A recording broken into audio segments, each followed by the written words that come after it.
Let's now do a small two-sample averages problem, and this is from biostatistics in a sense. It's not a business type problem, but in businesses we can run experiments.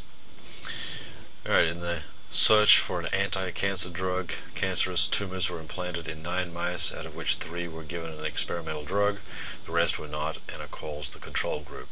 The tumors were later removed and weighed to see if the drug had slowed or stopped their growth. The average weight of the tumors of the 6 in the control group was 1.76 grams with a standard deviation of 0.43 grams, while the 3 in the treatment group had tumors with an average weight of 1.23 grams and a standard deviation of 0.32 grams. Test whether the experimental drug significantly decreased the weights of the tumors. Use an alpha of 5%. As with all two-sample tests, we write down our data. All problems, we write down our data first, but it's especially important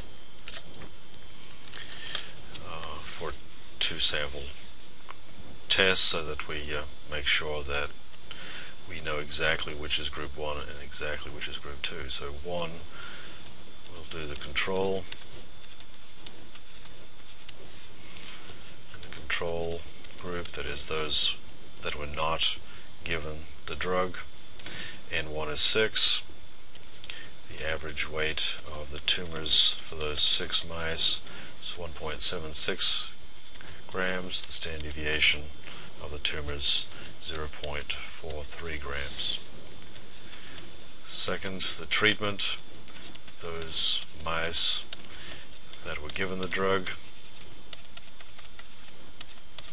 we assume that they did the experiment properly and nothing else was different between the mice.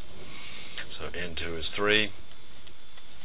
Sample average there of 1.23 grams, which is less than those that did not get the drug. So it seems that the drug might have helped. But we'll see that when we get to the conclusion of our test. S2, the standard deviation 0.32. And the question, did the drug decrease the weights?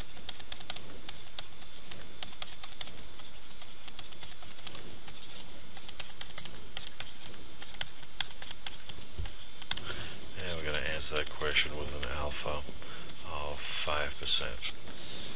Alright, decrease the weights. Alright, it's changed in a particular direction, so it's a one-tailed test.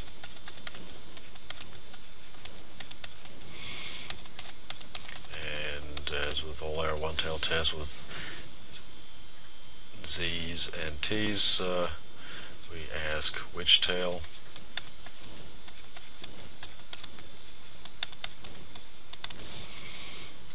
And as with the large sample averages tests, we compare the sizes of the sample averages. X bar 1 of 1.76 is greater than the X bar 2 of 1.23.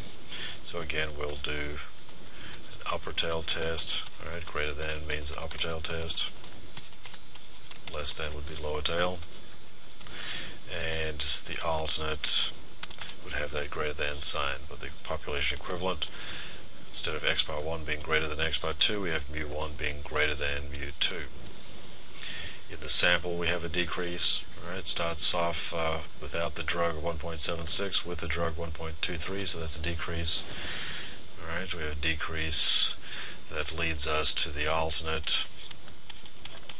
There's a decrease because of the drug. Alright, so now we can write down both our hypotheses and put the short description on them to help us when we get to our decision rule. So alternate mu1 is greater than mu2. It's a decrease, and the null complement of that, mu1 less than or equal to mu2, no decrease.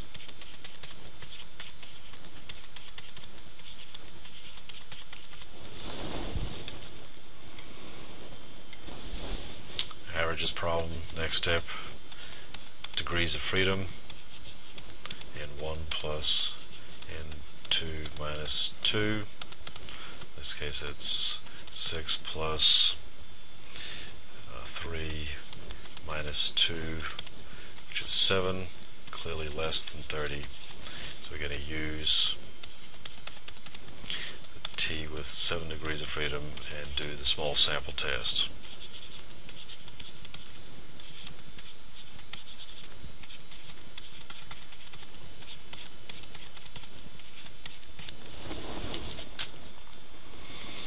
So let's draw our distribution.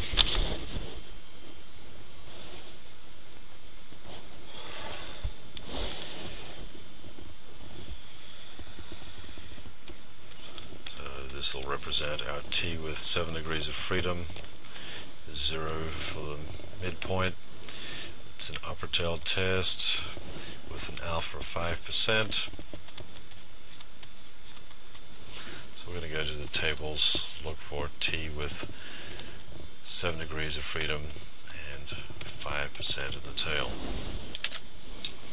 So 7 degrees of freedom, 5% of the tail, that's 1.895.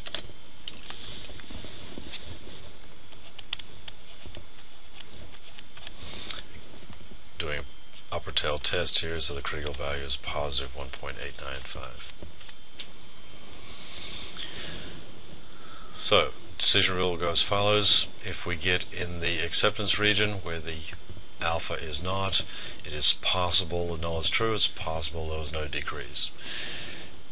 For the rejection region, we are where the alpha is. If t-calc is greater than 1.895,